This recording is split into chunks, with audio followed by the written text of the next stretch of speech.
Graça e paz. Vamos orar.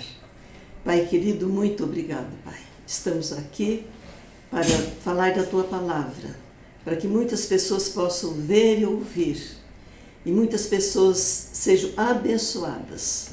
Nós te agradecemos pela oportunidade e pedimos a Tua bênção também para o nosso país, em nome de Jesus. Vamos lembrar de se inscrever, de dar para nós o parecer de vocês, isso é muito importante para a gente, e também no final o gostei ou não gostei. Muito bem, nós estamos estudando a visão panorâmica da Bíblia. Já vimos todo o Velho Testamento, Jesus vai chegar, o Messias vai chegar. Estamos no Novo Testamento, o Messias chegou. Já vimos os Evangelhos, Mateus, Marcos, Lucas e João, que falam da vida de Jesus, o ministério, a morte e a ressurreição. Vimos também o nascimento da igreja e o crescimento da igreja. E estamos vendo agora as cartas. Primeiramente, as cartas de Paulo, ou epístolas, né? que ele escreveu depois que ele esteve naquelas igrejas, fundando igrejas e, então, agora dando orientação para as igrejas e notícia para as igrejas que ele tanto amava. Já vimos Romanos, Coríntios, duas cartas, 1 Coríntios e 2 Coríntios, e estamos hoje começando Gálatas e encerrando, porque Gálatas tem só 6 capítulos. Nos 2 primeiros capítulos, ele vai falar sobre o apostolado dele. No 3 e 4, ele vai falar sobre o legalismo dos Gálatas. E no 5 e 6, ele vai falar sobre a liberdade dos crentes em Jesus. Esta carta foi escrita na 3ª viagem missionária.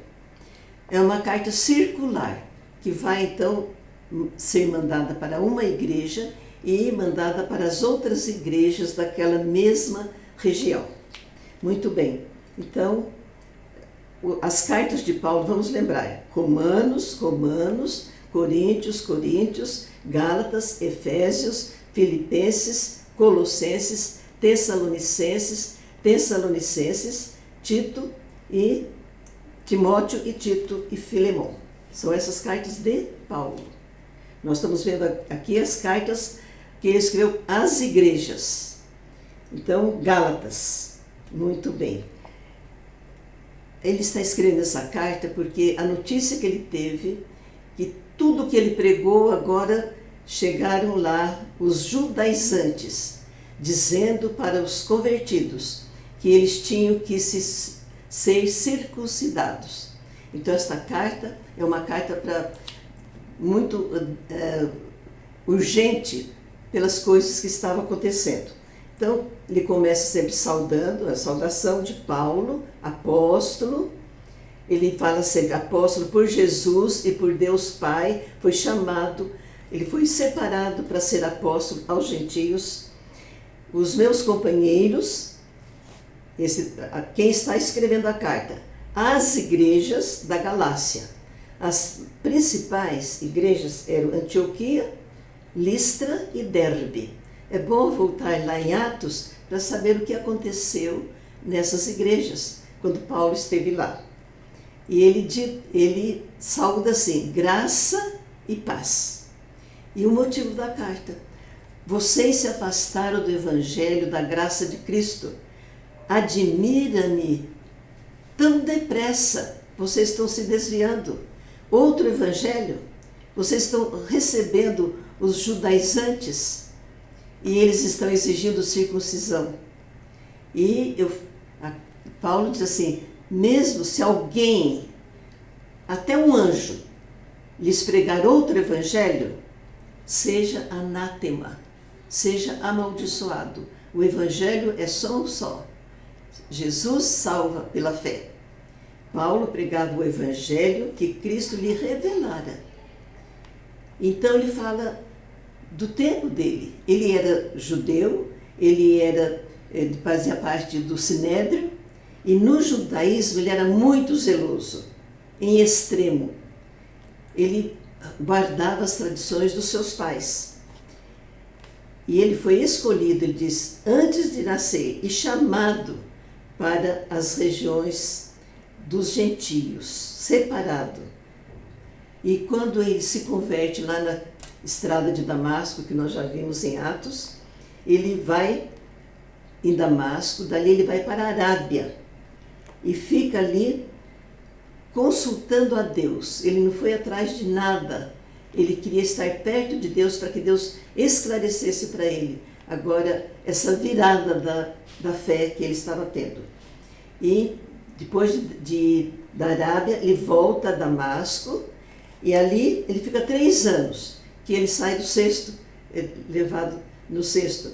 Aí ele só vai a Jerusalém. Sempre na Bíblia fala subir a Jerusalém, porque Jerusalém ficava no monte. E lá ele fica 15 dias com Pedro. Às vezes aparece Cefas, é o mesmo Pedro. E ele só viu Tiago lá em Jerusalém. E depois então ele vai para as regiões da Síria e a Cilícia, onde está a cidade de Tarso, onde Paulo nasceu, e ali ele estava pregando o Evangelho. E ele diz assim, que na Judéia não conheciam ele, mas tinham ouvido a notícia. Eles glorificavam a Deus. Eles diziam assim, lá em Jerusalém, aquele que nos perseguia, agora prega a fé que procurava destruir. Então eles louvavam a Deus, porque tinham notícia que Paulo havia se convertido. No capítulo 2, já passam 14 anos. Ele vai a Jerusalém com Barnabé e Tito. O Tito era grego e não foi constrangido a circuncidar-se. E alguns falsos irmãos queriam circuncidá-lo. Então, Paulo fala que quando ele esteve lá em Jerusalém, naquele concílio lá que está em Atos 15, Tiago, Pedro e João, eles eram reputadas colunas da igreja. E quando conheceram a graça que foi dada a Paulo na conversão dos gentios, eles estenderam a mão para o Paulo e Barnabé. E a destra de comunhão, vamos ser companheiros, a fim de que fôssemos Paulo e Barnabé para os gentios, e eles, Pedro, João, fosse para os da circuncisão, os judeus que estavam se convertendo. Só recomendaram uma coisa, que a gente se lembrasse dos pobres. E Paulo quer dizer, eu esforcei por fazer isto, sempre me lembrar dos pobres. Mas lá em Antioquia, quando eles estavam lá, o Pedro ele comia com os que tinham se convertido e não eram circuncidados. Mas quando os circuncidados chegaram, ele se retraiu, ele deixou aqueles companheiros. E até o Barnabé também foi nessa conversa. Então Paulo repreende os dois, para que eles fossem os mesmos. Precisa de circuncisão? Não, não precisa. Então vamos caminhar nessa direção e continuar pregando assim. Porque a salvação é a justificação pela fé em Jesus Cristo, e não por obras da lei. Por obras da lei, ninguém foi justificado. O único que cumpriu a lei todinha foi Jesus. E Paulo então escreveu esse versículo que é maravilhoso. Morri para a lei. Já não sou eu quem vive, mas Cristo vive em mim. E esse viver que agora vivo, e que tenho na carne, vivo pela fé no Filho de Deus, que me amou e a si mesmo se entregou por mim. E ele termina essa frase aí, se a justiça é mediante a lei, Cristo morreu em vão. Então só Jesus salva, a lei não salvou ninguém. Capítulo 3, Paulo apela para a experiência dos Gálatas. Quem fascinou vocês? Vocês receberam o Espírito pelas obras da lei ou pela pregação da fé? Ele está fazendo os Gálatas lembrarem que eles foram salvos crendo em Jesus, crendo em fé na salvação de Jesus. E ele então lembra de Abraão. Abraão creu em Deus e isso lhe foi imputado para a justiça. Os da fé são filhos de Abraão, abençoados com Abraão. Deus pré-anunciou o evangelho a Abraão. Ele falou para Abraão: em você todas as famílias da terra serão abençoadas. Era o evangelho, alcançando todos os gentios também. E o justo viverá pela fé. E ele diz assim: maldito aquele que não permanece em todas as coisas escritas na lei. A lei tem que ser obedecida completamente. Ninguém conseguiu isso, só Jesus. Então ele diz que é maldito quem só é circuncidado, mas não cumpre as outras leis, as outras partes da lei, então ele é amaldiçoado também. E ele diz: Cristo nos resgatou da maldição da lei, para que a bênção chegasse até nós, os gentios, e recebêssemos pela fé o Espírito Santo prometido, terceira pessoa da Trindade.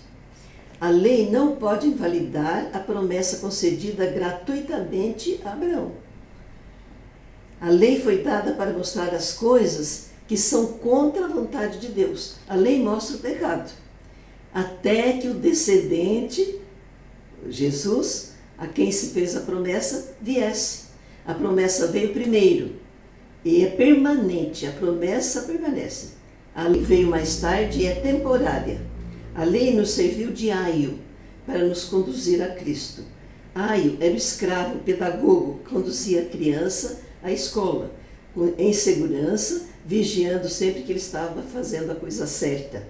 Então, a lei serviu de aio, mas vindo a fé, já não permanecemos mais disciplinados ao aio, ao pedagogo, à lei. A lei conduz o homem a Cristo. Cristo tira o pecado. Cristo cumpre o pecado. Capítulo 4. A nossa filiação a Cristo.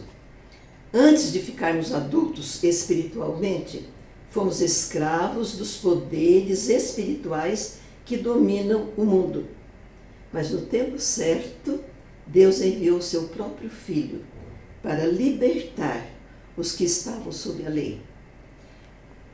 E nos tornou filhos de Deus. E para mostrar que somos filhos, Deus enviou ao nosso coração o Espírito Santo, de seu Filho, e nos tornou seus herdeiros. E Paulo então fala: agora que vocês conhecem Deus e são conhecidos por Deus, querem voltar à escravidão? Meus filhos, Paulo amava aquelas igrejas, sofro como mulher no parto, até que Cristo seja formado em vocês, até que vocês se pareçam com Jesus. Lembrem-se de Sara e de Agar. Agar era escrava, eram as duas alianças, Agar escrava e Sara a esposa. Agar escrava teve Ismael e a geração deles é de escravos. Lembra Monte Sinai? Lembra a lei. E gera escravidão. Agora Sara, livre, e o filho dela então, Isaque, é o filho da promessa. E nós, como Isaque, nascemos segundo o Espírito. E o que a Escritura fala? Lança fora a escrava e o seu filho. Capítulo 5, Paulo desafia ou a lei ou Cristo. Permaneçam firmes na liberdade que Cristo nos dá. Todo homem que se deixa circuncidar está obrigado a guardar toda a lei. Em Cristo, a circuncisão ou a incircuncisão não tem valor algum. Tem valor a fé que atua pelo amor. Foi Jesus se dando por nós para cumprir toda a lei e nos dando a salvação.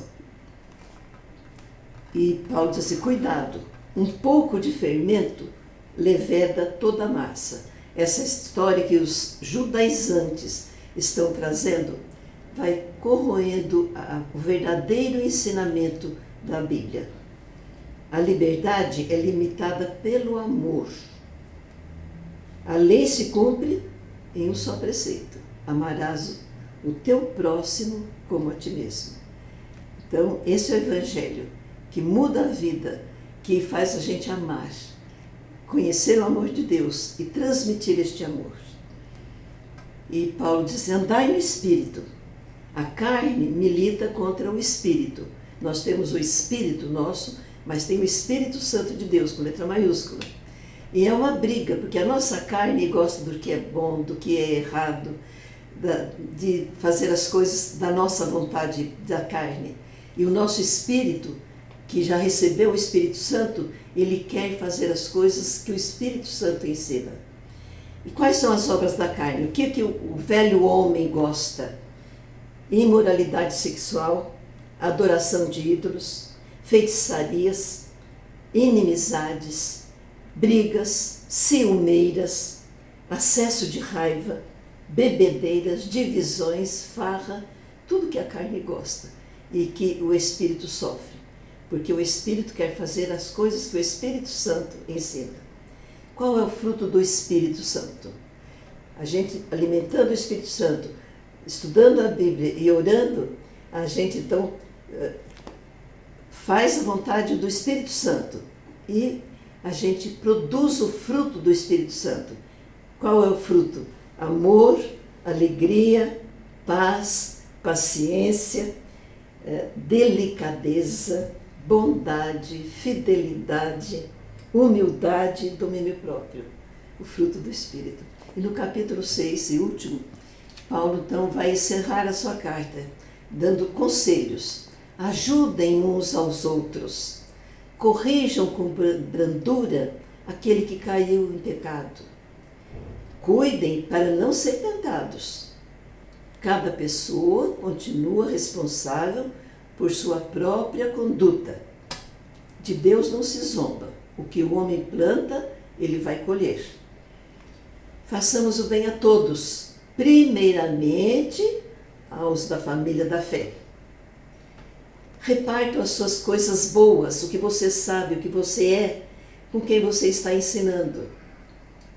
E Paulo diz: eu me gloriarei somente na cruz de Cristo. O mundo está morto para mim. O importante é ser nova criatura, circuncidada ou não.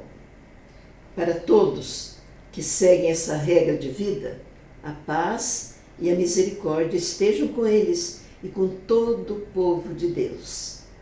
As marcas do meu corpo mostram que eu sou escravo de Jesus. E ele termina abençoando que a graça do nosso Senhor Jesus Cristo esteja com todos vocês, meus irmãos. Amém. Que a graça de Deus nos acompanhe e nos sustente e nos fortaleça e nos use para que outras pessoas conheçam Jesus. Que Deus nos abençoe.